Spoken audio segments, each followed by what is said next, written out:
Hey guys, welcome back to the Readers. I hope you are having an amazing day. Let's get right into the stories. The first one is a pro-revenge story. Backstory. Before I met my current husband Jack, he was married and divorced. His ex-wife Sarah was a few years older than him when they married in 2016. He was 19, fresh out of high school. It wasn't a love match, but rather a practical arrangement. Sarah needed financial aid for college, but her wealthy father's income made her ineligible. By getting married, she could apply independently. Jack worked in tech sales while taking classes part-time. Between his income and their combined financial aid, Sarah attended full-time. They graduated together in 2020. Though they weren't deeply in love, they got along well enough.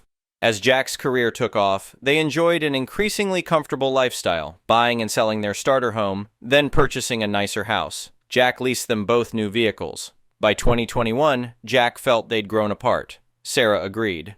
During their divorce discussions, Jack was generous since Sarah's nonprofit job paid modestly. He offered her all their household furnishings, which he'd purchased, the remaining payments on her luxury SUV lease, $650/month in his name, half of his substantial savings and retirement accounts fully funded by him, as Sarah spent her disposable income on designer clothes and never saved. "Sarah, I want to make this transition as smooth as possible," Jack had said during their kitchen table negotiations. "I know the lease payments are steep, but I'll cover them until it's up."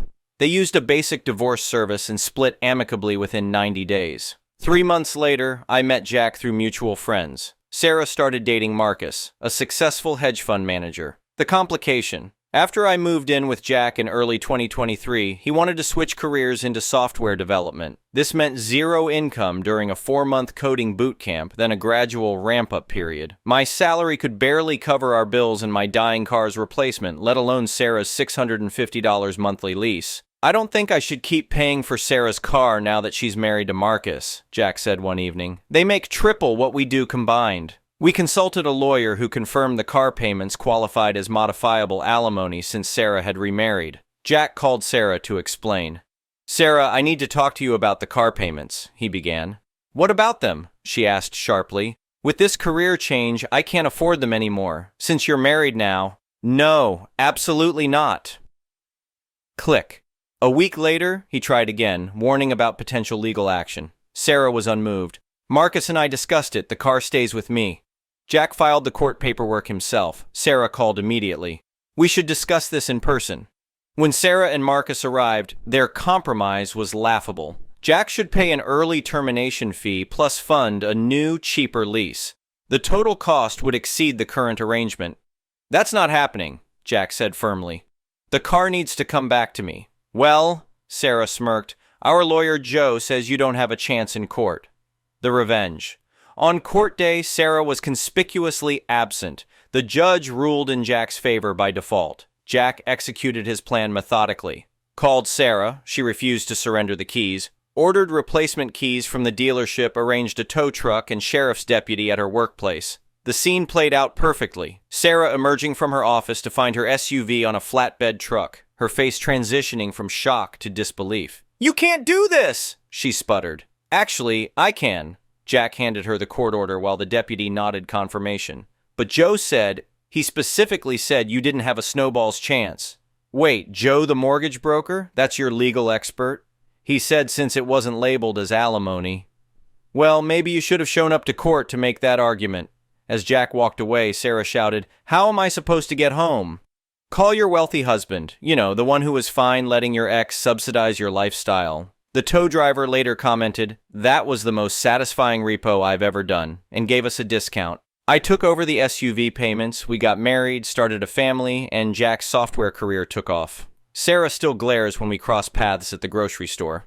The next one is an entitled people's story. I never thought I'd be dealing with such ridiculous neighbor drama at my peaceful lake cabin, but here we are. This all started about 8 months ago when Karen and her husband Bob moved into the cabin next door to mine. Let me give you some context about the layout first. My cabin sits on a beautiful 5-acre lot on Lake Mitchell that I inherited from my grandfather. He built it himself back in the 70s, and I spent every summer there as a kid. The only way to access the property is via a private road that crosses a creek using a wooden bridge that my grandfather also built. The bridge sits entirely on my property, but I've always allowed neighbors to use it since it's the only practical way to access several of the lake lots. The previous owners of the cabin next door were wonderful people who lived there for 20 years. They'd chip in for bridge maintenance without me even asking, and we'd have cookouts together during the summer. But they retired and moved to Florida last year, selling to Karen and Bob. At first, things seemed fine. They introduced themselves when they moved in, and I explained about the shared bridge use and maintenance arrangement. Karen seemed a bit uptight, but Bob was friendly enough.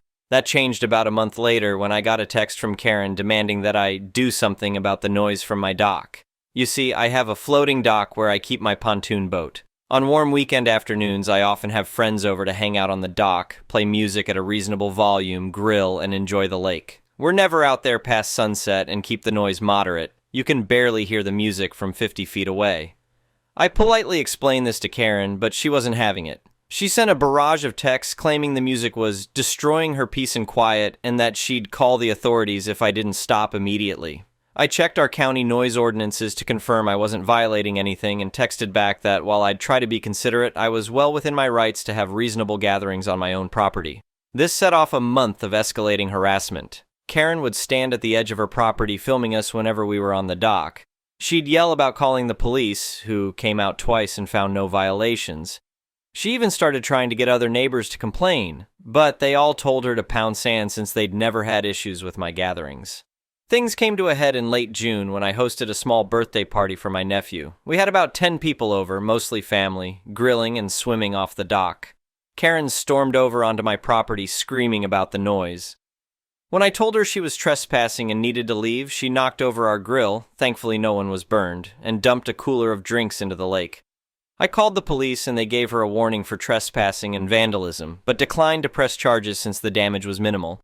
Karen was livid about being humiliated by the police visit. That's when she started making threats about the bridge. "That rickety death trap needs to be condemned," she ranted in a neighborhood Facebook group. "It's not up to code and I'm going to make sure it gets shut down before someone gets killed." I had the bridge professionally inspected after this to document that it was structurally sound and well maintained. The inspector noted it was exceptionally well built and showed no signs of structural issues. I posted the inspection report to the Facebook group to calm any concerns. This apparently enraged Karen even further. She started calling county offices trying to get the bridge declared unsafe. When that failed, she attempted to claim the bridge was partially on her property. It wasn't, and that I needed her permission to use it. I didn't. After consulting with my lawyer, I decided to install security cameras covering the bridge and the approach from both directions. I had a bad feeling about Karen's escalating behavior and wanted documentation if anything happened. Thank God I did. About 2 weeks after installing the cameras, I headed up to the cabin on a Friday evening. As I approached the bridge, my heart stopped. The entire middle section had collapsed into the creek below. The support beams appeared to have been cut clean through. I immediately called the police and pulled up the security footage on my phone. The cameras had captured everything in crystal clear HD, Karen and Bob approaching the bridge at 2 a.m. the previous night with power tools. The footage showed them methodically cutting through the main support beams while discussing how this would teach him a lesson about noise. When the police arrived, I showed them the footage. They were able to clearly identify Karen and Bob, and the deliberate nature of the damage made this a serious crime. The officers went to their cabin and placed them both under arrest for criminal mischief and vandalism, but that was just the beginning of their problems. The bridge would cost over $75,000 to replace properly. Their actions had also cut off access to several other properties, leading to multiple civil lawsuits from other neighbors who couldn't reach their cabins. And since they had deliberately destroyed infrastructure to damage property values, they were facing felony charges. Karen and Bob quickly tried to claim it was all a misunderstanding. They were just inspecting the bridge and it collapsed accidentally. But the security footage showed them spending over an hour deliberately cutting through supports while discussing their plan to destroy it. Their lawyer advised them to take a plea deal. They ended up pleading guilty to criminal mischief and paying full restitution for the bridge replacement. They also had to settle lawsuits from 3 other property owners who couldn't access their cabins. All told, their little revenge scheme cost them over $200,000 in damages, fines, and legal fees. The best part? They were forced to sell their cabin to pay for everything. The new owners are a lovely retired couple who bring us cookies and actually appreciate our occasional dock parties. Karen and Bob had to move back to the city, and I haven't heard from them since. I did make one change after rebuilding the bridge. I had my lawyer draw up formal easement agreements with all the neighbors regarding bridge use and maintenance. Everyone happily signed except Karen and Bob, who were specifically excluded. The new bridge is even better than the original, with steel-reinforced supports that would take more than a couple of angry neighbors with power tools to damage. The security cameras are still up though, just in case. You never know when another Karen might move in.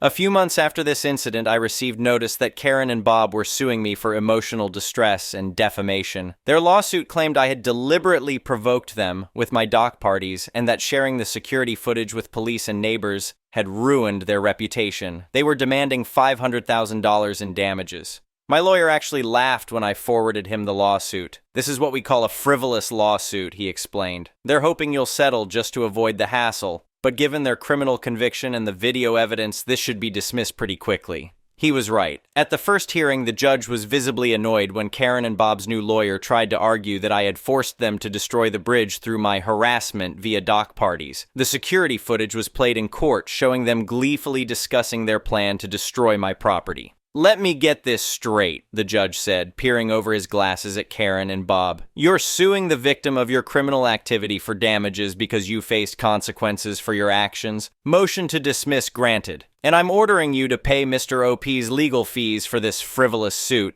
Karen started screaming in the courtroom about how unfair everything was, leading to a contempt of court charge and a night in jail. Bob looked like he wanted to sink into the floor and disappear. But the story doesn't end there. Remember those formal easement agreements I had drawn up? They became very relevant when the bank foreclosed on Karen and Bob's cabin.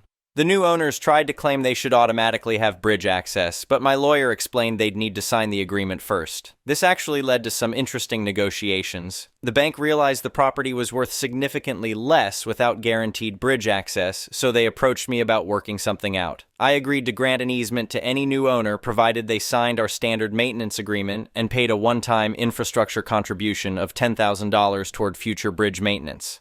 The bank wasn't happy, but they knew the property would be nearly unsellable without bridge access.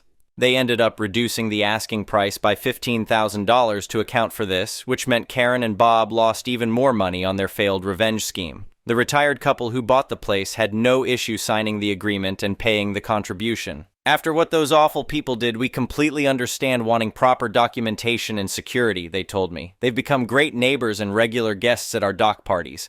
I did hear through the grapevine that Karen and Bob's marriage didn't survive the financial stress of their actions. Bob filed for divorce, claiming Karen's uncontrollable rage had cost them their life savings. She apparently tried to blame him for everything in court, but the judge had seen the security footage showing them both equally involved. The whole incident actually brought our little lake community closer together. We now have an annual bridge party every summer where all the neighbors gather for a cookout on and around the new bridge. Everyone brings food and drinks, we play music at a reasonable volume, and celebrate having good neighbors instead of entitled ones. I still occasionally get questions from visitors about why there are so many security cameras watching a bridge in the middle of nowhere. I just smile and say, "Let me tell you a story about the importance of good security." The footage has become something of a legend in our area, a cautionary tale about the dangers of entitled behavior and misplaced revenge. Last I heard, Karen was trying to start a Facebook group for victims of dock party harassment, but couldn't find many members. Bob moved to another state and reportedly tells everyone who will listen about how one act of vandalism cost him his marriage, his savings, and his dream lake house. The new bridge has become something of a local landmark. We added a small plaque that reads, "Built 2024, Stronger Together," which most visitors assume is just a nice sentiment about community. Those of us who were here for the Karen incident know it has a deeper meaning. Sometimes it takes someone trying to tear something down to show you how to build it back better. I still have those security cameras, and I keep all the footage backed up to the cloud. Not because I'm worried about another attack, but because sometimes when I'm having a bad day, it's oddly satisfying to watch karma play out in 1080p HD. The footage of Karen being arrested while screaming about her rights to destroy my property is particularly therapeutic. The whole experience taught me valuable lessons about documentation, legal preparation, and the importance of community. But mostly it showed me that while revenge might be a dish best served cold, justice is best served with clear video evidence and a good lawyer. Now, if you'll excuse me, I have a dock party to host. The music won't be too loud, but the laughter might be. That's just what happens when good neighbors get together to enjoy a beautiful day on the lake. Update. It's been a year since my last post, and a lot has happened that I thought you all might find interesting. First, remember how I mentioned Karen was trying to start that Facebook group about dock party harassment? Well, it backfired spectacularly. She started posting edited clips from my security footage, trying to paint herself as the victim.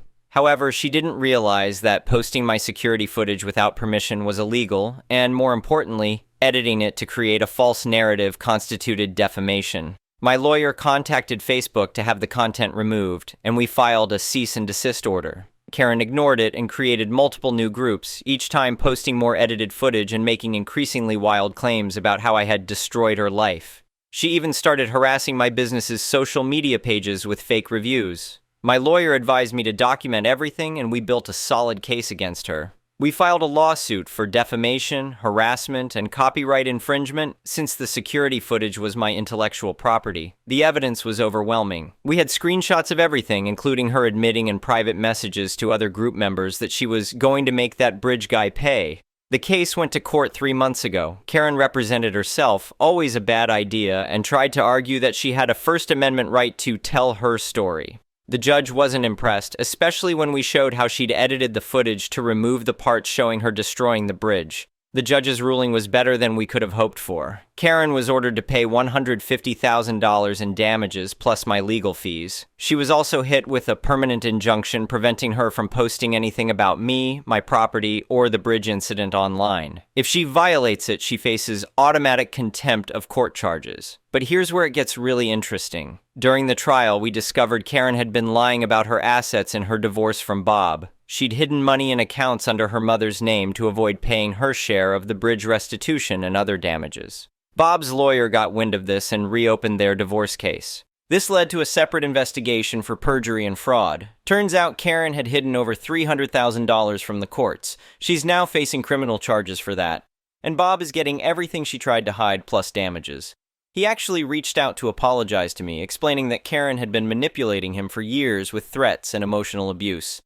I should have stood up to her sooner, he told me over coffee last month. I knew destroying your bridge was wrong, but I was too scared of her reaction if I refused. That's not an excuse, but I want you to know how sorry I am for my part in it. I appreciated his honesty, and we've made peace. He's moved back to the area, though not to the lake, and has become an unexpected ally in dealing with Karen's continuing attempts at revenge. He's provided valuable documentation of her past behavior patterns and helped other victims of her harassment connect with my lawyer.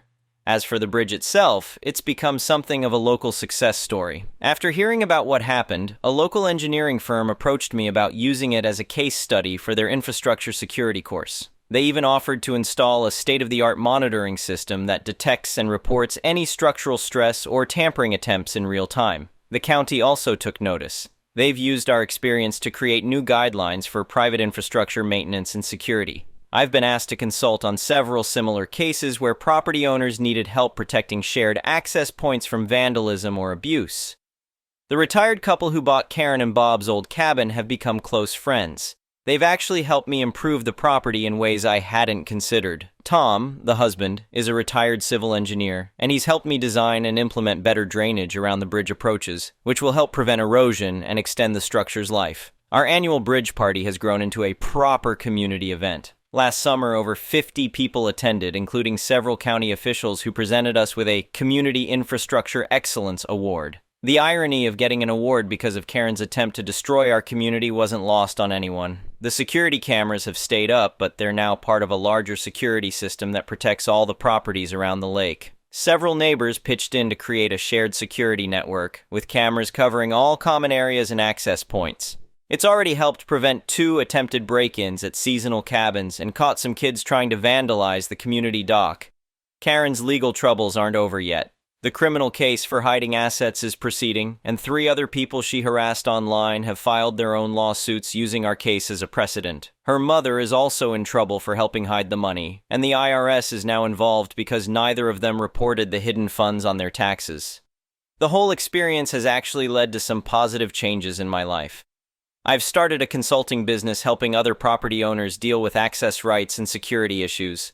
The combination of my experience with Karen and the knowledge I gained dealing with the legal aftermath has proved valuable to others in similar situations. I've also become much more involved in local government, particularly regarding property rights and infrastructure maintenance. Our lake community now has clear guidelines for shared access points, maintenance responsibilities, and dispute resolution procedures. Several other communities have used our documentation as a template for their own policies. Bob's transformation has been remarkable. After getting therapy and breaking free from Karen's influence, he's become an advocate for domestic abuse victims, particularly men who feel trapped in emotionally abusive relationships. He's spoken at several events about how enabling an abusive partner's behavior can lead to serious legal consequences. Last week, I received notice that Karen's criminal trial for the hidden assets will begin next month. Her lawyer has approached me about testifying regarding her pattern of behavior, which I've agreed to do.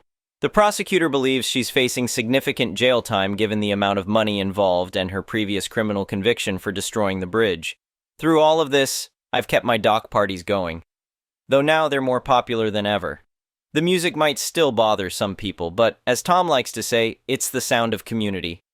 We've actually installed a professional sound system with carefully placed speakers that direct the sound over the water, minimizing any disturbance to neighboring properties. The bridge stands stronger than ever, both physically and as a symbol of our community's resilience. The security cameras haven't caught any more attempts at vandalism, but they've recorded countless moments of neighbors helping neighbors, kids learning to fish, and families making memories. Karen's attempts to destroy our community ended up making it stronger, more connected, and better protected. Sometimes I think about sending her a thank you card in jail, but I suspect she still wouldn't understand the irony. As for me, I've learned that standing your ground against bullies, documenting everything, and building strong community relationships are the best defenses against entitled behavior. The bridge incident could have turned me bitter or paranoid, but instead it showed me the value of preparation, persistence, and having good neighbors who have your back. Now, if you'll excuse me, I need to go help Tom install some solar-powered lighting on the bridge. We're hosting a nighttime fishing tournament next weekend, and the whole community is invited. Well, almost the whole community. Karen's still not allowed on the bridge. The next one is a malicious compliances story. This is a small bit of maliciousness that happened years ago, but to this day it's still one of my favorite stories to tell, so there needs to be a bit of context to this one for you to understand the beauty of what happened. I was in a traditional kung fu school for 9 years. My sifu, teacher, was one of the most honest and respectable men I've ever known.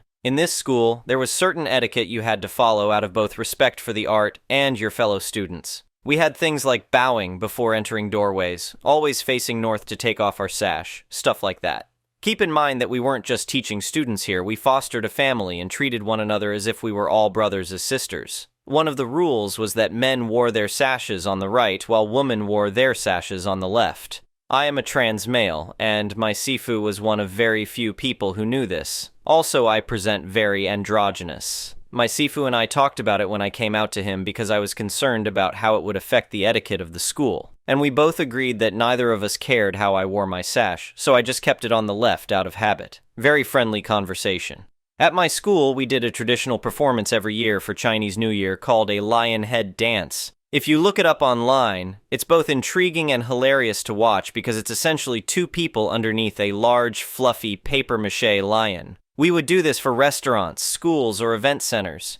We even got to perform for the Chinese consulate at one time. Basically, one person is in the head of the lion while the other operates the tail, and we work together to cleanse the space to ensure a year of good fortune for the establishment and scare away evil spirits. Everyone always loved these events, and it was some of the funnest performances I had ever done. There's drums, dancing, firecrackers, the whole deal. I was almost always in a lion with my sifu because we made a surprisingly good team. One year, we went to this little Chinese restaurant who hired us to do our normal thing. We get there, we set up, lay out the equipment, and begin stretching before the performance. This performance was one lion with me in the tail and my sifu in the head. As we're talking and getting ready, suddenly the owner of the establishment walks over to my sifu and I with the most disappointed look on his face. My sifu asks if everything is alright, and this guy just started in on my sifu through gritted teeth. He originally asked why I was standing there, and my sifu, while confused, said that I was his tail for tonight. The owner said that this was highly disrespectful because a woman shouldn't be in the performance and should never be in the lion. My sifu, with a now deadpan look on his face, chuckled and basically said,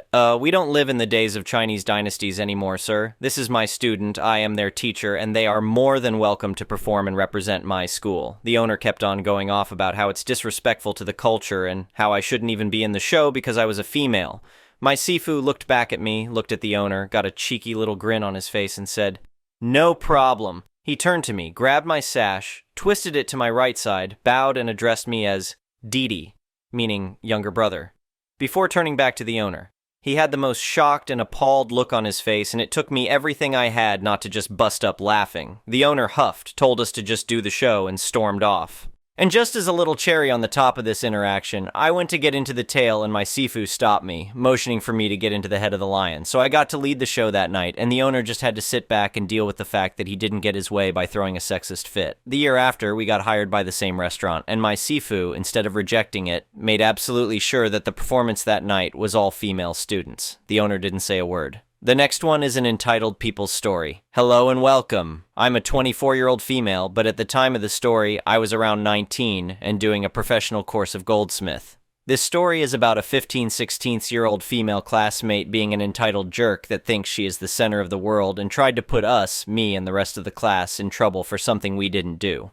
Let's call her Jenny. Here's some things that you need to know about the school, and the professional course for those who don't know, IDK, how it works in your country. You may be wondering how a 15-year-old and a 19-year-old got to the same class. It's because my course is for those who haven't completed the 12th grade, either because you just finished the 9th grade, you can choose a particular course for the rest of high school, or you just changed courses, or for whatever reason you couldn't pass the 12th grade, which that was my reason in another course. Either way, that made my class age range vary from 15 years old to 23 years old. We had a problem at the beginning of the year because there weren't enough students in others' courses to form a class. The minimum is 10 students. So, to solve the problem, the school decided to reunited all students for the others' courses to the main course of the school, the Goldsmith one, until the others' courses have enough students. Then the students can ask for a transfer. So, as you can imagine, not everyone was happy, Jenny included, and she often complained about it. Right, Jenny. Let's just go to the context of the story first. Jenny was having a hard time with her boyfriend and wanted everyone to know about it constantly. I felt bad for her at first because she would cry about him, but then she would have moments where she would check out guys on Instagram and say she was going to hook up with them and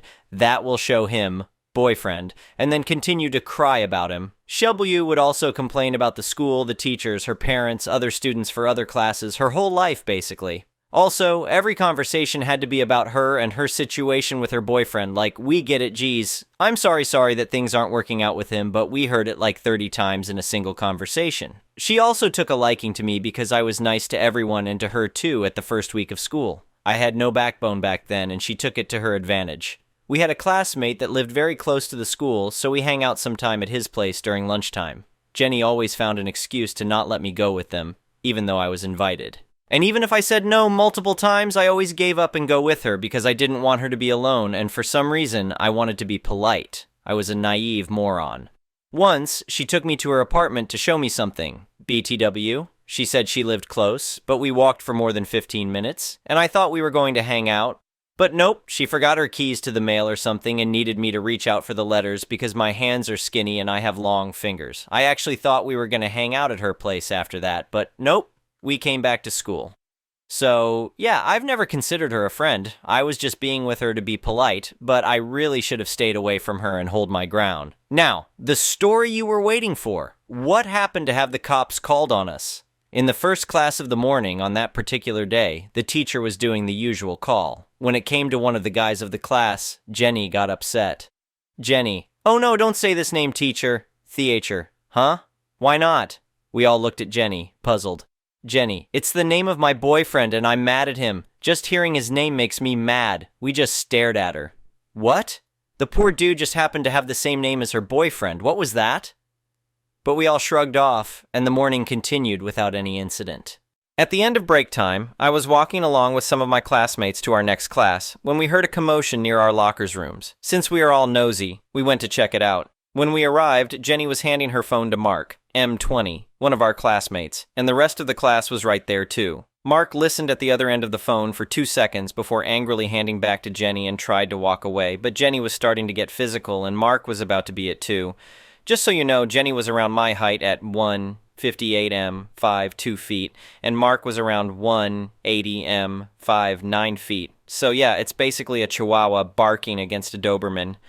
We all separated them, but the school was filled with angry yelling and the staff was getting involved. Jenny grabbed her stuff and ran out of the school. Apparently, she had an argument with some of the boys of our class because of the scene she made this morning. I can't remember what was the reason for what she did next, but Jenny slapped Mark in the face. Then she called her cousin, which led to the phone thing in front of the lockers. Her cousin was threatening Mark that he was on his way to the school and he was going to beat him up. I can't recall what Mark said for this to happen, but I remember my other classmates saying he didn't do anything to deserve a slap and a threat. When we all calmed down, the staff got agitated and something happened outside. We all went to the school entrance, and what do we see? Jenny talking to two cops. There is a police station really close to our school, so it was normal they came rather quickly. But still, we were all shocked when we saw the cops. Why were they here? We watched the cops talking to Jenny, then to our director and our main teacher and back to Jenny. We wanted to see more, but we were told to just go to class. Jenny's cousin never came as far as I know. Jenny came back at the afternoon break time. I was about to eat my delicious chocolate bread at the school bar when she just appeared out of nowhere. I asked her what happened for the cops to come, and she said to not worry about that. And you know what she did next? She asked to eat half of my chocolate bread. The audacity! I was so fed up with her, and I finally said no, very firmly, and took my precious treasure and sat somewhere else. I looked to see her reaction, and even if she had her back at me, I saw a teacher talking to her with a concerned look on her face. I guessed Jenny was crying, but I didn't care and ate in silence. She didn't come back after that. We got word of what happened to have the police to appear. Apparently, she claimed that we made a group chat on Instagram talking bad about her on back, and she infiltrated the group to get evidence, and we were all bullying her every day. We didn't do any of that. And soon, the police discovered that all of the account of the group chat was created by Jenny to get us in trouble. The school had enough of her and told her that while this incident would have her expelled, they won't do that, but advised her to walk out of her own, as she wasn't welcome anymore. They didn't expel her because they wanted her to still have a chance to find another school that will take her in, since all of the other courses of our school didn't want her. I don't know what happened to her after that, and in all honesty, I couldn't care less. I just hope she got help, because she was really crazy. That got me thinking, now that I'm writing this story, if the group chat was already there with enough conversation and a bunch of fake accounts when she talked to the cops, then it means she was planning of taking action sooner or later. That was premeditated. Anyway, sorry for the long text. There was another incident at my school with my class, but that's a story for another time. Thank you for watching. I would really appreciate it if you could like the video and subscribe to our channel if you haven't already. We'll see you again tomorrow.